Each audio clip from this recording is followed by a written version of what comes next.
Hello folks, how's everybody doing? Hope you're doing fine. Today I'm going to be reviewing a little bit of what I covered in JFG's program, black holes. They're so popular lately, for the last 2 years at least I would say, since they LIGO smashed two of them and caught a hold of gravity waves, and then the other day they took a picture. Picture of a black hole. Now, how's that? That was how much time did you think it was going to take before they really had a picture? Unfortunately, there's a lot of material to cover, and sometimes 1 hour is not enough because you got to cover this angle, this stuff, this stuff, this stuff. You got to go through the whole thing in order to understand the whole picture, to see the whole picture. And 1 hour is usually not enough. So all I can do is kind of rush through it today, and hopefully you'll get at least most of it, most of the big picture. And that's my only hope today. Okay, so let's get going. Before we get going, I've got to remind you that we have on the 8th of June, we're going to have a conference, the Rational Physics Conference in Bora, Sweden, and that's a little over a month. We're a month away from this, and so make whatever reservations you need if you plan to go. Okay, notify me through the Patreon site. Just leave a message there if you're going, or you can find me on Facebook and just leave a message. Okay, let us know if you're coming. Okay, so let's get on with it. How did I start the discussion the other day? Well, I started with saying that there's a difference between mathematics and physics, and that I claim that mathematics is not the language of physics. It is not the language of science. It has nothing to do with science or with physics. And of course that upsets a lot of people because this is what everybody's been born to believe in. It's more or less like you're born in a Christian family, you're born with God, right? And this is the way people are educated or raised, or this is what they learn in school or wherever. And this is the worldly wisdom. How can you say that mathematics is not the language of physics or of science?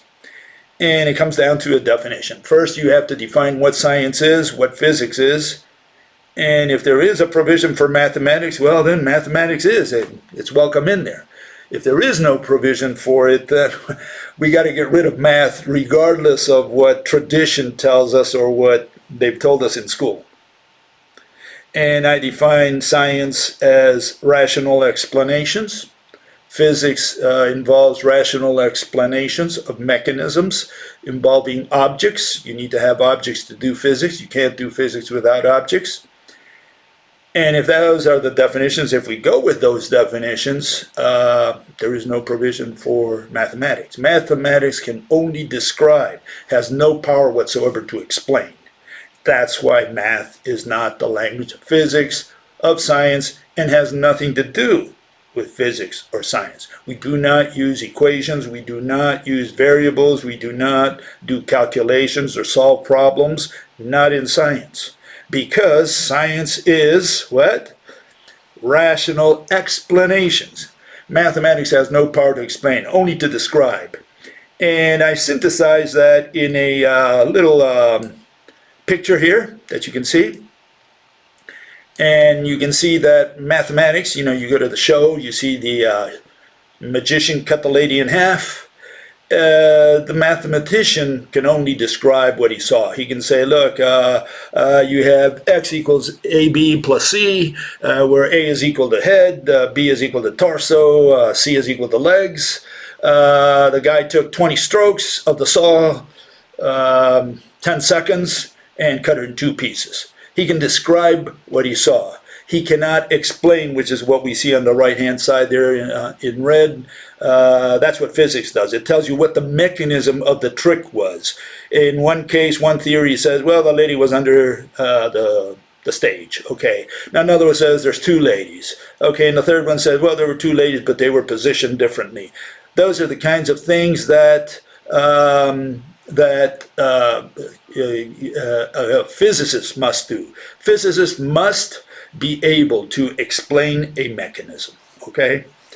And here's a definition so that we know what we're talking about. We have description versus explanation. Math describes, physics, science explains.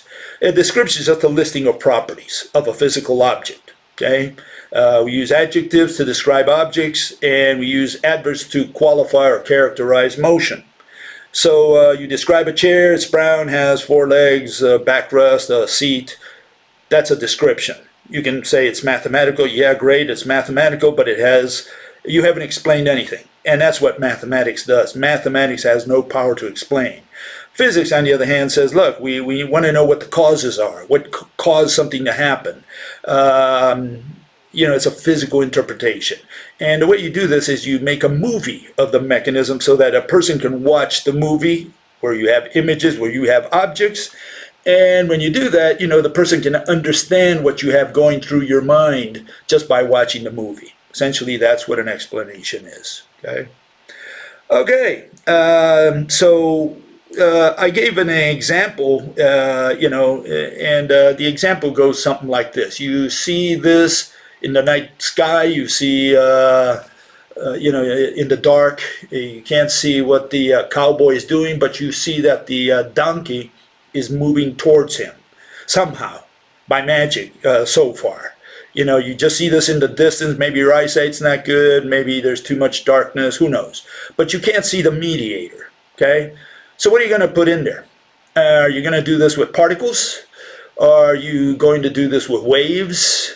What are you going to put between the cowboy and the donkey to explain pull to someone? Or what is it that you imagine off the top of your head when you see this image? You say, oh, I know what's going on here. It's going like this. Are you thinking of throwing particles? Are you thinking of that the cowboy's throwing waves? And here's with particles. I mean, is this what he's doing? He's throwing particles at the donkey. Is that how he's attracting them? Is this how you would simulate? Is this the movie you would make for me to explain this phenomenon? How about waves? Okay, here's waves. Is this what you do? Throw waves at the donkey? Is this how you attract the donkey? And yes, you do have to put a mediator, a physical mediator. Otherwise, you won't be able to explain this phenomenon that you're seeing. This thing that's happening. Okay. You need to, if you're going to explain a mechanism, it's going to have to be with physical mediators. You can put angels in there, but it's up to you, if that's what you believe in, if that's how you're going to explain your theory. But even angels, what is the guy throwing angels at the donkey? And how would that attract the donkey towards the cowboy? Now, what we all do mentally, and the way we would explain this is very simply, we do it with this rope, okay? What we do is we say, look, the cowboy simply tied a rope around the donkey's neck, and he's just pulling on it. That's how we explain this phenomenon. Very simple. In fact, the only way you can explain the force of pull in real life out there in space with elongated objects. You need an object, it's got to be elongated. And you have all these people out there, they say, oh, I have a new theory. And the new theory is always an old theory. The old theory is always particles or waves. That's it. That's all they ever thought in the last 400 years. Some people say ether. What's ether? Particles, usually. Waves, what's waving? Particles. So we're back to particles. So ether is a particle theory. In fact, the issue is, you got to tell me what your atom looks like. And if your atom is this electron bead that goes around the proton ball, you got a particle theory. I don't care if you call yourself the electric universe or some of these other guys that go out there and try to explain their theory. You need a picture of your atom. That's the starting point. You need to have an atom. And if you can't explain how the electron remains faithful to the proton, you don't have a theory. You can't even start your theory because you're starting with a base that's already unimaginable. It's irrational. Okay, so the thing that you got to do is draw an atom. That's important. Okay, so anyways, the only way you can explain pull in the universe out there is with elongated objects. And people don't like that because people say, well, I'm going to do it with concepts. They're going to do it with fields. They're going to do it with energy. They're going to do it with mass bending space-time. All that's garbage. All that's nonsense. You can't do it with those because those are all concepts. Concepts don't bend concepts. And they said, well, I can understand it. No, you don't. You understand it when you can make the movie. That's when you showed me that you understand. Otherwise, you're just giving verbiage. And that's it. That's all I can tell you. Okay, so how would you explain breathing? Here's a good one. Here you have this guy, and he's huffing and puffing. And how are you going to simulate this? You're going to simulate it by putting particles in there. Here's a starting point. You see the guy breathing. You want to explain this to an extraterrestrial or to your little boy, right? And you say, what are you going to put as a placeholder for oxygen? Well, you're going to fill the place with particles and say, look, there's a bunch of particles. We'll call them molecules, atoms, whatever you want to call them. I don't care, X's. And those are penetrating my nose. We don't see them, but that's how you would simulate this phenomenon, breathing, simple phenomenon. It's an invisible phenomenon, and the way you do it is by putting a placeholder, and the placeholder is going to be particles, some kind of thing that's out there and penetrating your nose that you can't see. So you do it with objects. You don't do it with concept. You can't say, oh, fields are entering my nose, or energy is entering my nose, or mass is entering or force, or whatever. No, what you say is you put a particle there. Then the person can understand what you're talking about. And so this is important to go in there and make a visual, an image of what you have in mind. Make a movie, make a film, okay? That's the way it works in science. Essentially, a physical theory is one that you can put on the screen, on the big screen. That's a physical theory. That's a physical interpretation. And that's essentially what we don't have today because we have mathematics. We have equations, and they tell you, well, all we have is analogies, and we cannot really put this into words because words do not represent exactly what we learn in college with the math. You really got to take the math in college if you want to understand. But see, the problem, you're not understanding. What you're doing is describing, not explaining a mechanism. And of course, that's why the mathematicians rejected physical interpretations as being philosophy, metaphysics. No, we do real physics, we do equations. It's the other way around. What we need to explain is how a magnet works. We need to explain how gravity works. And for that, in order to accomplish that, you have to make a movie. You have to put pictures. It's all kindergarten stuff. You don't have to go to college. In fact, Mother Nature never went to college. I'm sure she would not understand all those X's and Y's. She says, look, just tell me how I'm doing my magic trick and show me the trick, how I do it. And she must be using some kind of invisible object there that we can't see, but it's an invisible object, and that's how she does her magic. That's how you would have to explain it. And we don't have that today. And that's why we have a lot of nonsense today about black holes and all this stuff, which is the subject of today, by the way. Okay, so here's another little bit. This experiment that I'm going to show next, it cost me $1 billion. So, it's a very expensive experiment. I would appreciate you sending the checks in the name of Bill Gates. Here it is, okay?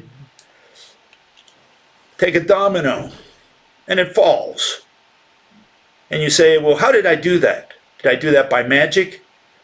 And, you can break your head, think of whatever you want. And you say, Bill, what you did is you tailored that movie. I'm looking at a fake movie. And yes, you are. I did fool around a little bit with it. Here's the real one, okay? Now you know how it fell? See, that's how it fell. But see, if I make all these things invisible, you say, how did it fall? Did I do it by magic?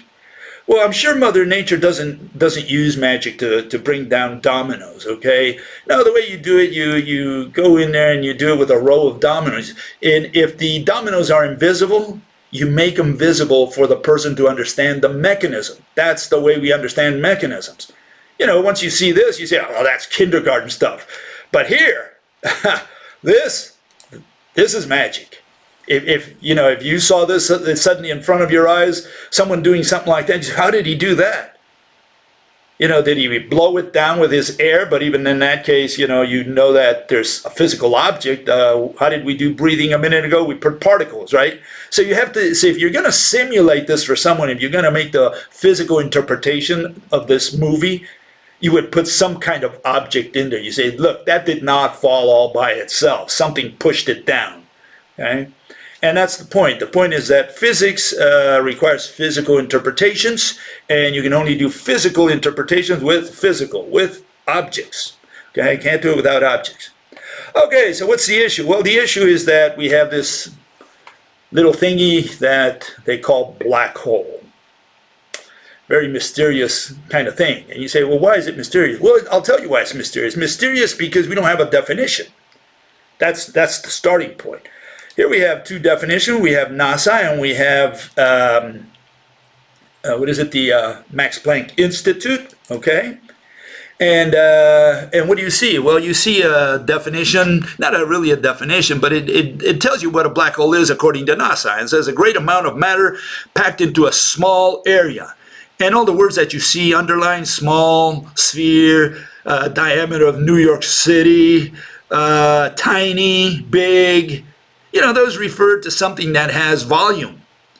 It has diameter. It has radius.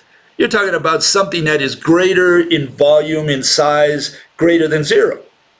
That's not what the Max Planck Institute says on the right-hand side there. It says, a black hole is not a tangible object, but a region in space. So is a black hole a region or is it a ball? Well, the other day, JFG, I think he's completely mistaken on that issue, and we didn't pursue it, because obviously we can't spend the time just arguing over a point. But here I'd like to clarify that a little bit, if I may. Here I have a difference between a region and a ball, okay? Okay, you have a fish tank, water tank there, okay? And let's say you were able to somehow isolate a region, a spherical region, perfectly spherical region within the fish tank. Okay? That's a region. Is that the same thing as a standalone ball? Well, if you pull that region out and, like in a balloon and bring it to me, you say, look, this is a ball. Yeah, that is a ball. What you're showing me, a balloon full of water. Yeah, you can argue that that's a ball. But that's not what a region is. The word region represents a concept. Region is always of something else. In this case, we're talking about a region of the fish tank, okay? Or the water, volume of water. So we're talking about something of something else. Objects are standalone. They're not dependent on anything else. If you're going to talk about the halo of an angel, you need an angel. Otherwise, you got a ring or a plate. If you want to talk about halo, like holy, angel, that kind of thing, you're going to have to put the angel and say, look, he's part of the angel. That's why the ring or the plate or whatever he's got in his head, it's holy. Why is it holy? Well, because it belongs to the angel. Without the angel, all you have is a plate or a ring. That's a standalone object that's objectively in front of you. And likewise with this, you don't have a ball.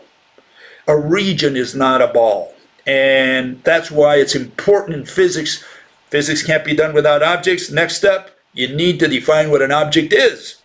You absolutely need the word object in physics. This is not ontology. This is not metaphysics. This is laying the foundations of physics. You need to tell me what an object is. No one has done so in the last 10,000 years. Not a single book of physics, textbook of physics, begins by defining what an object is. And the word object is very important. And people want to redefine the word object. It doesn't work that way. See, when you look at the rote model, all these words are already defined. What an object is, what location is, motion, exist, distance, dimension. And you can't fool around with those definitions, because one definition affects the other. They're all tied together.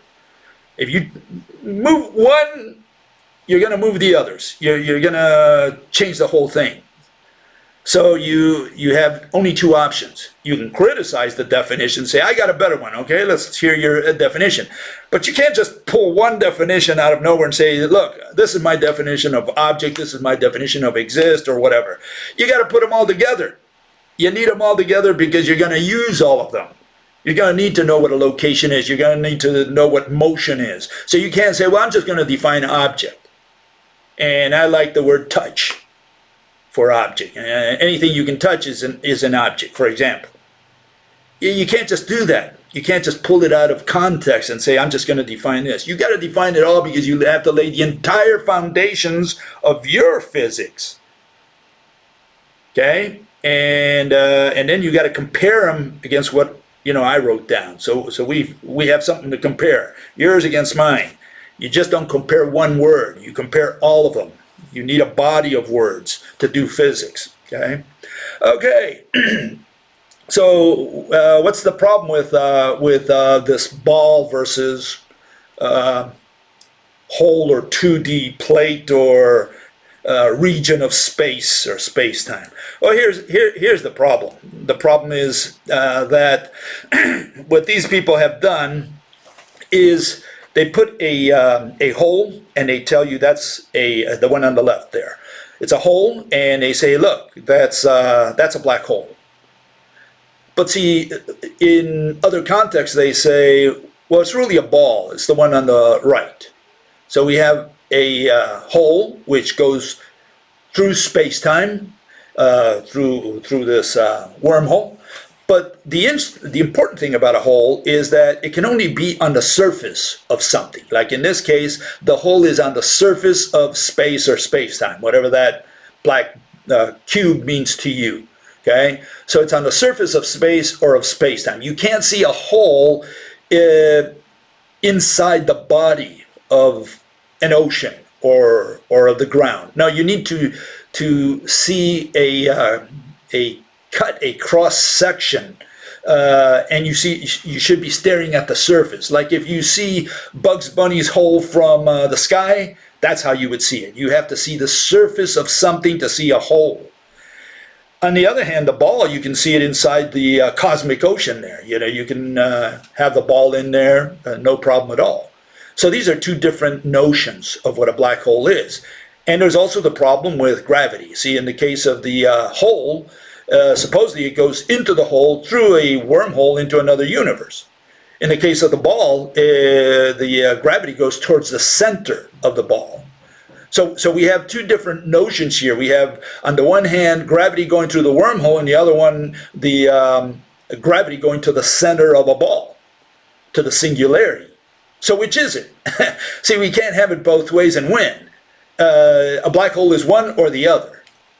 And we have another image from NASA, which shows you that this is exactly how they paint it. And they say, well, don't take it literally because it's just an analogy. And here they show that you have this hole. That's the entrance to a wormhole, which is very thick there in this case.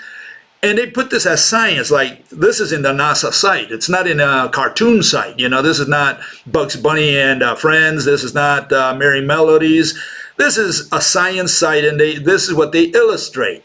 And of course, when you criticize this, they say, oh, but you're criticizing the analogy. And so it's like you never win because they don't have a physical interpretation for this. That's the issue. The issue is if they're going to do math, we don't care. They can do math all they want. But they can't say, look, I'm going to give you a physical interpretation. It's not going to be literal. It's going to be an analogy. Okay? That's like taking the Bible and saying, look, I'm not going to read it literally. I'm going to interpret it for you. See what I'm saying here? When you say, well, did Jesus walk on water? And you say, well, it was really ice. Oh, yeah, I can walk on ice too. Then it's no miracle. Did he go to heaven? Or, did he spill his blood for me? Well, yeah, but see, the blood is really the wine. And, and they go through all these analogies. Well, did he die on the cross or not? I mean, just be straightforward about it. Did Moses part the seas? Did Jonas get swallowed by a big fish? I mean, are these real? Are these real scenarios? Or are we just going to interpret them and say, well, he wasn't really, Jonas was not really swallowed by a fish. That's an analogy for all the suffering that Jonas had. They can interpret anything they want. And this is the same thing. Here these people give you an analogy. They say, well, we have this wormhole going through space. How did you get that? Well, I got it from an equation. It's called the Einstein-Rosen Bridge. Okay? Here's the equation. Fine. Okay? There's the equation. What does it represent? It represents a wormhole going to another universe. That's what we interpret from this equation. So this is your physical interpretation is a wormhole. Yeah, but it's an analogy. An analogy of what? Either the equation represents that 1D string going from one universe to another, or not. It's a black and white issue. An analogy has to serve for some purpose. It's got to be of something. A simile, a metaphor. It's got to be of something. In the end, you have to produce the real thing. And these people don't have a physical interpretation. When you attack their analogy, they say, you're raising a straw man. So why did you enter into physics to begin with? You're trying to tell me that your equation has more than I think, to do with physics, because you can interpret the physical world with your equation. That's what they're saying. So they're the ones who's taking the step into physics, called mathematical physics, right? So they're taking the step into physics, and now they're saying, we're going to interpret the universe for you. We're going to tell you how this universe works. There are black holes, there are dark matter, there was Big Bang, there are particles coming from the future, tachyons and so on. They'll interpret the whole universe for you. And you say, well, it's so fantastic. I mean, do particles really come in from the void? You're attacking a straw man. See, that's just a figure of speech. You really got to take math to understand it. So we end up not understanding anything. For them to say, look, you got to take a course in math at the university to understand what I'm talking about, well, then all they have is a description. They don't have a physical interpretation. Why did they try to give a physical interpretation to begin with? Why did they venture into physics and say that math is the language of physics if they cannot give you physical interpretations, and whatever they give you is an analogy, and if you attack the analogy, they say you're raising straw men. So it's circular reasoning, okay? It doesn't work. Okay, and here, let's just put the final touch on that. Here's a fella who wrote this, and I liked it, so I thought I'd bring it in. He says space. He ran against. This is a guy who believes, by the way, in relativity. Okay, so I'm not bringing someone who's against them. It's quite the contrary. This guy's a relativist, but he says space-time is not a fabric. Space-time is not a rubber sheet. Space-time does not bend, stretch, ripple, or tie-dye. So why do people tell you that it does those things? They don't want to try to teach you the messy, tricky, complicated. You really need the math to work with this stuff. They give you an analogy, but analogies are also dangerous because they are inherently wrong. You don't really understand. You just have the illusion of understanding. And if you are the sort who really does want to understand, then you are going to push the analogy and try to use it to understand more deeply. and the lie implicit in the poor analogy will rise up and bite you. Space-time is the set of connections between things, events. By the way, the word connections here, that's not physical connection. Those are abstract mathematical connections. In other words, those are abstractions, not real physical connections. So the word connection is a little misleading there. And he ends, he says, so space-time isn't really a sort of thing that can rip. It isn't really a sort of thing at all. And at the bottom we have a little cartoon, somewhat popular, where you have a professor explaining gravity with an analogy, saying, oh, it's the bending of the rubber sheet. The student says, oh, so it really, we have this thing weighing down. Is that what causes gravity? And professor said, oh my God, no, look, you really, this is just an analogy. You don't have to pay attention to the analogy. If you really want to understand this, space-time is, like the set of equations, okay, for which the analogy is only an approximation. And the student says, oh, that's so boring. And again, it is boring. Why is it boring? Because people want an explanation. People want a mechanism. And these people are saying mass warp space. Okay? Mass warp space. Bend space, there's a depression. The bowling ball falls to the center. Okay, we all understand that. We see that. We have that experience here on Earth. So you can do it on your couch. Put a bowling ball in the center, put a little golf ball. You'll see how it'll troll around and then fall towards the center. At least that part you'll be able to simulate. But then they say, no, that's an analogy. That's not the real thing. You really want to understand it? Go to the college, take calculus, linear equations, whatever, and then you'll understand. No way, because the equation supposedly is a description of the real world. And if they don't have a physical interpretation for that, then the equation is not representative of the real world in the sense of telling you what is doing things out there. It doesn't identify the invisible mediators out there. That's what an equation cannot do. No mathematician can do that. They cannot tell you what light is, what gravity is, what electricity is. And they say, well, electricity, we know what electricity is, a flow of electron beads from atom to atom. Well, is it? Well, for this you need the planetary model of the atom. Is that correct? And they'll tell you, no, that's not the real atom. And how about the particles? Well, those are not really particles, they're excited fields. And so on and so forth. You're always dealing with concepts. You never get to the real meat. You never get to see the mediators. And the real reason for that, the reason behind that is they never figured it out in 400 years. They're still dealing with particles and waves. And that's the real problem. They're still dealing with particles and waves. Okay, and just in case you say, well, is it possible to make wormholes? If you have a hole, like in the case of the hole of the black hole, we have the ball and we have the hole, right? You have the hole, and it goes through a wormhole into another universe. In other words, they say that the hole is essentially a puncturing of space-time. A lot of people deny this, but that's what they're showing. What is an Einstein-Rosen bridge? What is a wormhole? A wormhole is a little one-dimensional, string, spaghetti, something going through space. It's a hole in space that goes from here to there. That's the notion that they have. And they might say, well, that's an analogy. And they keep going with this analogy deal. But that's what they're illustrating. We want a physical interpretation. And if these people are saying that we can go to another universe through a wormhole, the analogy is for real.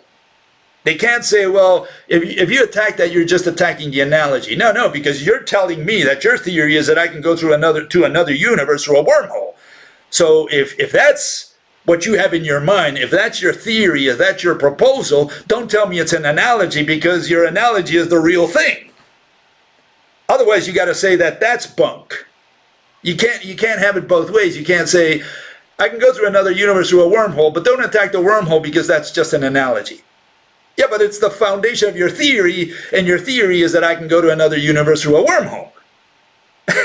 So you can't keep going in circles. You can't say this is true, but don't attack the analogy. You see the problem? And just in case we have why we need, to convert space into something, into a physical object, more than a physical object, a very solid, rigid physical object. And here you have it. Mr. David Blair, he's a PhD, so if you want authority, you won't have more authority than you'll have with this Australian. And he's got a lot of gold medals that he won at the Olympics, okay? You can see there he's got all kinds of awards. He says space is a very tangible material with tangible properties like stiffness and shape. The most important thing to keep in mind about Einstein's universe is that fantastic stiffness of space, of the rubber sheet, if you like. The stiffness of solid steel is about 10 to the 11. Space has a magnitude of about 10 to the 43rd. Space is a billion times stiffer than steel. PhD in physics. This is what he learned after 10 years at the university. Huh? What do you think? Am I raising a straw man? These people are saying that space is a physical object. They had to turn it into a physical object. Then they built an Einstein-Rosen Bridge, a little one-dimensional line that goes from here to there. The entrance is a zero-dimensional black hole. When you attack all that, they say, oh, but you're attacking the analogy. You know, we have no way of presenting our quantitative analysis in qualitative language like English, for example. We can't put it in words because words do not really match up with our equations. But if that's the case, then math is not the language of physics, because they can't tell me how a magnet attracts another. They can't tell me why a pen falls to the center of the earth when I let it go of it. And so on, they can describe and say, look, the pen fell at 9.8 meters per second squared. That's the acceleration of gravity. Yeah, that's a description. What's the mechanism? And they say, well, that's philosophy. Then your equations cannot tell me. Your equation cannot tell me what the mechanism is. So why did they try to give a physical interpretation in the first place? If they claim that their math, their equations, their variables are not representative, right? Then they cannot simulate the mechanism with their equations.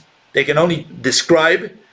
Then math is not the language of physics, because if physics is telling me what the mechanism is, then math is not the language of physics. And it's hard for people to understand that today. They say, oh no, we've gone 400 years with math and physics. You're going to take it out now? Yeah, exactly. I'm going to take it out now. We don't need math and physics because all it does is get in the way. Right now, people say, where's the math? Where's the equation? Who was the authority who approved your paper? We don't need any of that. We need to figure out what the mechanism is, and we're done with physics. We need to figure out what invisible entities Mother Nature uses to run her shop. That's what we need to figure out. We don't have that today. We don't have it anywhere. And so this is what's on the table right now. These are the issues, okay? Okay, wormholes. Am I raising a straw man? Here's a documentary. Documentary, okay? This is Mr. Brian Greene going through a wormhole, okay? He talks to himself in the morning, shakes hands with himself hours ago. He just jumps in the wormhole and travels. Now, is this a sci-fi movie? Is this a cartoon? Is this a joke? Am I supposed to take this seriously? No, this was put on supposedly on a documentary. And this was one of the things. They show him going to a black hole. They show him with this block of time. They show so much nonsense, and they call that science today. So something is wrong. Something is definitely wrong if you're going to say, oh, that's science. Oh, it's breathtaking science. I mean, is that science? You jump into a wormhole? I thought a wormhole was zero-dimensional. Why did he put that in there? To impress you through... he made a movie of his theory, right? Which is what I'm requesting. Please make a movie of your theory. There he made a movie of... He put a wormhole. Is the wormhole zero-dimensional, has a zero-dimensional entrance? No, it's got one big enough for him to jump in. That's the first problem. Was the wormhole one-dimensional? No, it was a tunnel. At least two-dimensional, I would say. Three-dimensional if you include the length, right? To the other universe. And did he go to another universe? No, he traveled through time to the morning where he saw himself. This is science. I mean, think about it. Folks, if you have your feet on the ground, this is nonsense. This is not a documentary. This is cartoon. This is whatever it is. I don't know. Certainly it's not science. Okay, here we have more nonsense from the black hole. Here we have Mr. Stephen Hawking. I'm not going to read all of it. I'm just going to say that this comes out of his book, Brief History of Time, where he mentions Chandrasekhar, who won the Nobel Prize for saying that a black hole collapses to zero-dimensional. So I'm not raising straw men here. Chandrasekhar won the Nobel essentially for his work on black holes, and his primary idea was that a star can collapse to a zero-dimensional singularity, a mathematical singularity. So, again, this is not nonsense that I'm bringing up. This is an equation that says these are conclusions. An object, a star, has so much mass that it compresses all the way until all structure ceases to exist. It disintegrates, and all we're left with is a zero volume, zero radius, zero dimensional singularity. What is a singularity? A mathematical nonsense. And that mathematical nonsense supposedly has an effect on a real star far away that we can see.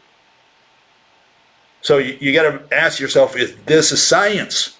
Is it science? Just because it comes from PhDs like Blair, who says that space is stiffer than steel? Is this what we're supposed to believe? I mean, you might not, how can it possibly be? We've got GPS, we have computers, quantum and relativity have to be correct. And again, technology has nothing to do with it. And people have a hard time understanding that, but Iran, the Iranian mathematicians, they know about as much as mathematics as anyone in the West, or more. And they know also, all the equations. They know all of relativity. They know all of quantum. They don't have a bomb. They have mathematics. They don't have technology. So don't tell me that technology is proof of, that a theory is correct, or vice versa, that mathematics generates, technology. It doesn't work that way. The way technology works, we develop it by trial and error. Mr. Thomas Alva Edison said it perfectly. He says, I have not failed. I found 10,000 ways that don't work. He tried one thing right after another until he got it right. Edison died without knowing what electricity is. He didn't need to know what electricity is. He didn't need to have an equation on his hands. All he needed to do is try something in the shop until it worked. And you can do this with magnets. You can try a magnet every day and pick up pins. You don't need to know what a field is. You don't need to know how fast you're pulling it. You don't need to have any Gauss or force or anything, any mathematical quantity. All you need to know is, does the magnet pick up a piece of metal? Yes, it does. Does it pick up this one faster than that one? That kind of thing. And you can do that, by trial and error. So technology is developed by trial and error. It's not proof of a theory. Certainly, GPS does not prove that time is a physical object, which is what relativity says. It treats it as. And certainly a computer, the fact that it works, does not prove that a particle can be at two places at once in quantum decoherence. So it's nonsense to say that technology proves the theory, okay? So don't tell me that, we wouldn't have computers if it weren't for quantum. That's an argument of idiots, people who are not familiar with the scientific method, okay? So just keep that in mind.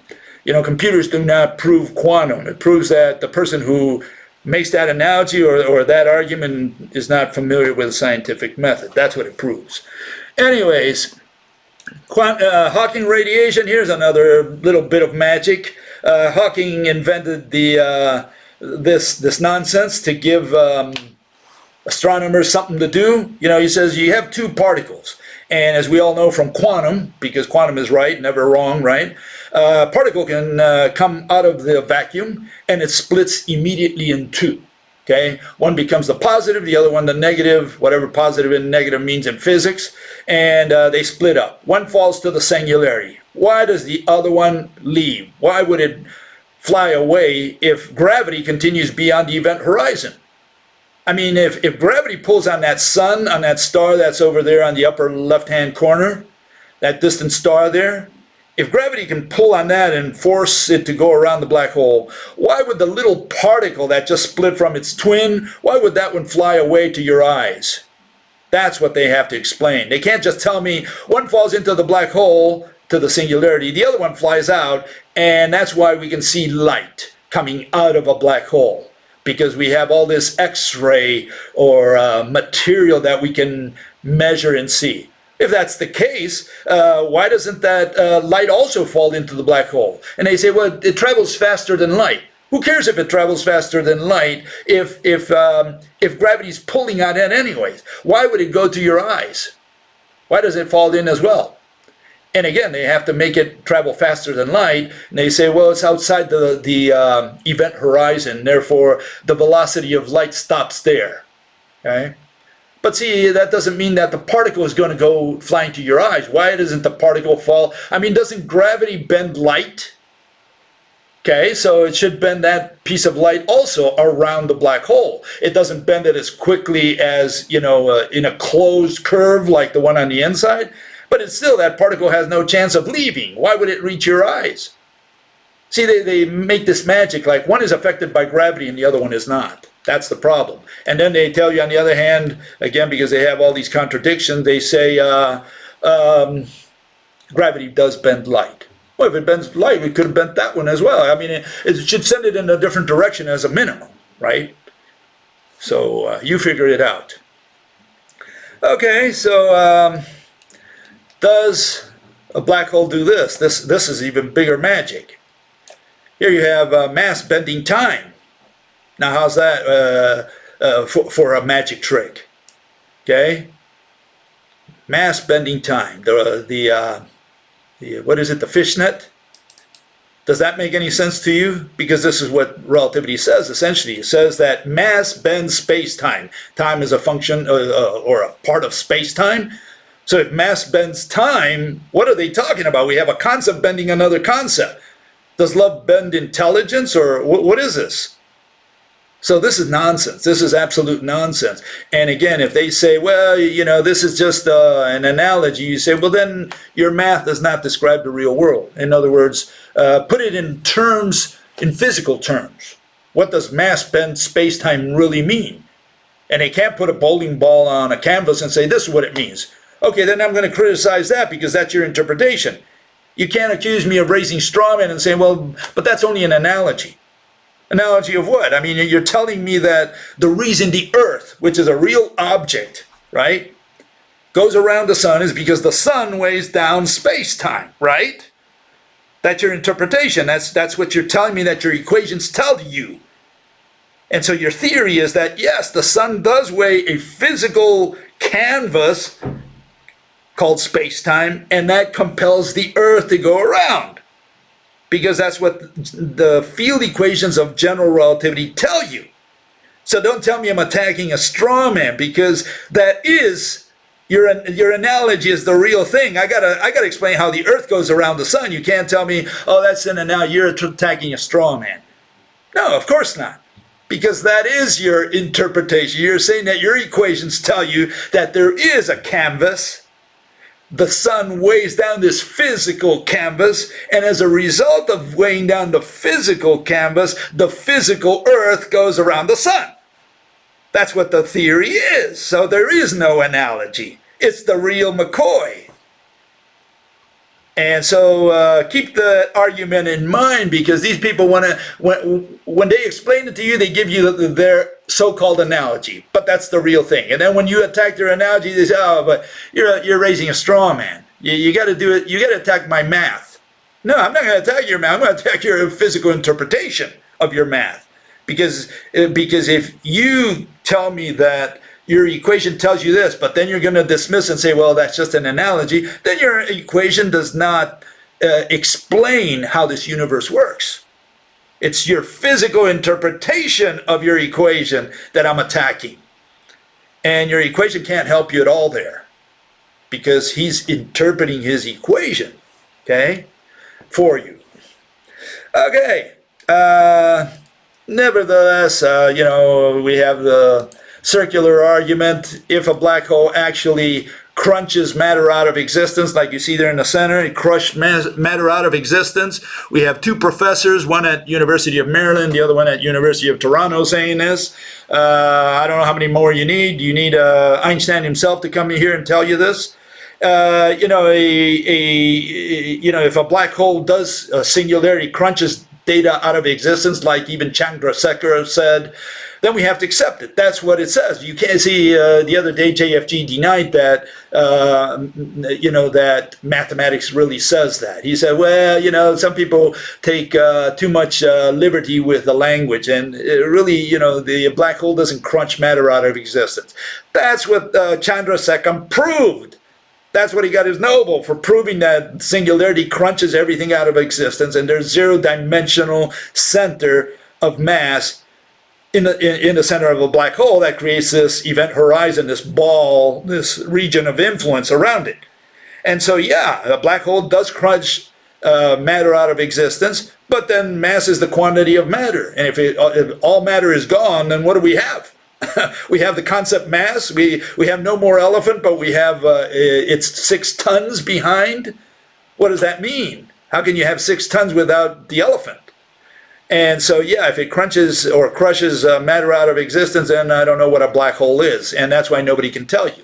What are they going to say? That a black hole is just all mass and no structure? Is that what a black hole is? Is that what they took a picture of the other day? And yeah, they'll tell you, no, we took a picture of matter falling through the event horizon. Why would that light reach your eyes? Why doesn't it all fall inwards, none of it outwards? But see, they're saying some falls out, creates this X-ray when it passes the event horizon. The X-ray is what we are able to see, and that's what we took a picture of. It's like you take a picture of the spirit going into heaven. Okay? You got a little ghost, Casper the Friendly Ghost, Cheat. He goes to heaven, hopefully. He goes to heaven, and as soon as he passes the cloud, he sends an X-ray. Is that what this is? And they took a picture of these X-rays and compiled them and came up with this picture? Is that what they did? Is this how they do science? You gotta analyze what these people are saying. These people are saying some such weird, extraordinary stuff that you can't believe it anymore. Just in case, when all this is said and done, we have Mr. John Wheeler, and he puts us straight. He says, nature does not offer us any concept as the amount of matter. History has struck down every proposal to define such a term. Even if we could count number of atoms or by any other counting method, try to evaluate amount of matter, that number would not equal mass. We have no definition of the word mass to this day. Like I told JFG, the Wikipedia has seven different definitions or notions of what mass is. And as a mathematician, you can use the one you want, the one that favors your theory. So you can interpret this any way you want. You can take gravitational mass. You can take relativistic mass, inertial mass. You can take any mass you want. Quantity of matter mass. You just take any one that you need. So yeah, that allows for you to go in circles. It's like the word point. What is a point? Is it a dot that the guy drew on the board? Or is it the location? Or is it a number? Is it a set of coordinates? What is a point? Well, they don't know. They say we're not able to define it because it's a primitive term. And the black hole is in the same boat with its mass. Because if they can't define mass, what is a black hole if the black hole only has mass? So we got a problem here. We don't have definition. We don't know what they're talking about anymore. They don't know what they're talking about anymore. Okay? And let me close with this, which is what I showed the other day. For today, I'm going to continue with this subject next time because I haven't finished. But here I showed what the problem is. Here you have an elephant in depression because of its weight. And because of it created this depression, a turtle goes around and around this mass, this huge mass. We get rid of the elephant and just replace him with his mass. So we don't have an elephant anymore. Now we have 6 tons. And again, the mathematicians don't care what physical object you put in there. You can put an army tank if you want in there. They don't care because they say we have 6 tons and 6 tons produces this effect. Yeah, but 6 tons is not a physical object. You can say you have mass, yeah, but what is the object? You can't just say, I'm going to put mass, because mass is a mathematical concept. All you're saying, you're putting kilograms in there. You're putting tons. You're putting pounds, whatever. And the question is, when we take a picture of a black hole, or when you ask the astronomer, hey, look through your scope, see what you see in that region, you're not asking him to look for kilograms, or for tons, or for pounds. You're looking for an object. And so since they couldn't find an object, they said, we know, you're trying to search for a singularity. No such thing. And the singularity has this region of influence, which is also not a thing, called an event horizon. So we have a singularity, which is not a non-object. We have an event horizon, which is a non-object. And these guys are supposed to look for it with their telescopes or with their X-ray detectors or whatever they use. This is nonsense. Okay, so what happens? The next step is we get rid of the background, okay? And, here you can understand it because, more or less, because you still have the ground. But once you get rid of the ground, you're in completely an empty space. You have this turtle just going around, mass. So how can that possibly be? You have a turtle going around mass. So what they do is they cheat, and of course they got to put something in there for you to visualize, because otherwise the general public is going to stop sending the money. So they say, look, you got this turtle going around nothing, right? Yeah, but see, really, the turtle goes around mass, and mass is weighing down space-time. This is the way they present it to you. You have mass, okay? And what is mass doing? It's weighing down the fishnet. And we can all understand this because this is the movie they send us. In fact, the mass part, you would have to put the elephant in there. So we can understand this more or less. But now we get rid of the 2 concepts, first of the space-time and then of mass. And what do you have? You have a turtle just going around nothing. That's the physical interpretation. And they're saying, well, if you want to understand this, you really got to take a course in math at the university. And this is where we have a problem, because they're trying to get away with analogies on the one hand, which is their physical interpretation. And then when you attack the physical interpretation, the qualitative explanation mechanism, they say, oh, you're attacking a straw man. This is the problem we have today. And so with that, I'm going to see you next time. I wanted to present today the rope model. I was not able to do so because we ran out of time, but we'll go over it next time around before we resume the ether and the particles and the infinity of space. We're going to go back to that subject, but let's cover black hole so that we understand it well. We'll see you next time. Bye-bye.